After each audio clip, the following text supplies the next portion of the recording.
पड़ुछि हुलहुली बाजुछि वीरवाद्य आउ पालिंकी विजे करुछंती राजकुमारी मथारे बिंदी मुंडरे पगड़ी आउ ओठरे महाप्रभुंक सेवा करिवार हस रथ उपरे चढ़ुछंती आउ महाप्रभुंक सेवारे निजकु समर्पण करुछंती। ए दृश्य हेउछि गड़जात गाँ धराकोटर आड़प मंडपरे 9 दिनर रहणी परे भाई भौणी को सांगरे नहीं बाहुड़ी महाबाहू धन्य होइछि बड़दाण्ड आउ धन्य होइछि भक्त रथयात्रार महाप्लावन स्रोतरे उबुटुबु सारा विश्व हेले धराकोटे हेउथिबा ଏହି रथयात्रा टिके विरल कारण एठी राजजेमा तथा वर्तमानर राजा रूपे कार्य करुथिबा सुलक्षणा गीतांजलि देवी होउछंती महाप्रभुंको आद्य सेविका। राजा किशोर चंद्र देवंको अकाल वियोग परे मात्र 14 वर्ष बयसरू मणिमांक सेवारे निजकु नियोजित करिसेंती गीतांजलि देवी आउ जगन्नाथंक सेवा करिवार सुजोग पाई निजकु धन्य मने करुछंती बोली कहिसेंती। दीर्घ 15 वर्ष हेलानी मते सुजोग मिलिछि मोर बापा चली गला परे मते सुजोग मिलिछि महाप्रभु जगन्नाथंक सेवा करिवारे मु बहुत निजकु भाग्यवान बोली भाबुछि।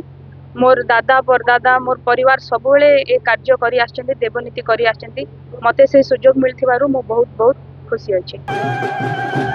राजा सुलक्षणा गीतांजलि देवी राजवेशरे पात्र मंत्री कटुआल सेनापति और पारिषद वर्गों सह रूपा पालिंकी रथ निकटरे पहुंची यापर ठाकुर पूजार्चना करते आरंभ होता रथटଣା कार्य। चलित वर्ष रथयात्रा हजार हजार संख्यक भक्त निज प्रिय ठाकुर और राजजेमा देवनीति देखापी भिड़ जमाई राजतंत्र विलोप हो सारी बेले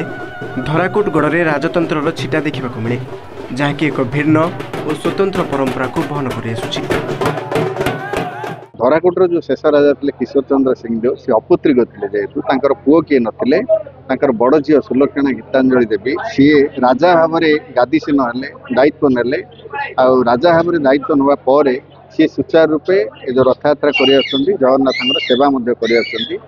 वास्तविक गोटे झील पिला जो राजा भाव में दायित्व नहीं पदा को बेश पटुआर पड़ी राजकीय बेश पटुआर पालिंगी जो जाऊँ निजर पात मंत्री कटुआल सेनापति समस्त नहीं सी गोटे स्वतंत्र आकर्षण जोटा कि ये जो रथयात्रा आउ टे शोभावर्धन कर महिला राजा को देखिए लोके हजार हजार संख्यार भिड़ जमा सबुठ देखुए पुरुष महाराजा छेरा पहरा करती केवल धराकोट एभली एक स्थान जो जड़े राणी साहेब राजा भूमिका से छेरा पहरा करती निश्चित भाव में एक स्वागत पदक हम या एठिकार अंचलवासी कौन गंजाम जिलार सबू श्रद्धालु स्वागत करती और ग्रहण करती एक निरा परंपरा रही। रथयात्रा को नहीं राजराजा संपृक्ति किसी नुआ कथा नुहे किंतु जड़े महिला राजा देवनीति समापन करवा जगन्नाथ संस्कृति जतिक विचित्र ताठारु अधिक गणतंत्र राष्ट्र रे धराकोट गढ़ एवं भी बंची रही राजतंत्र। धराकोट मनोज मुनि OTV।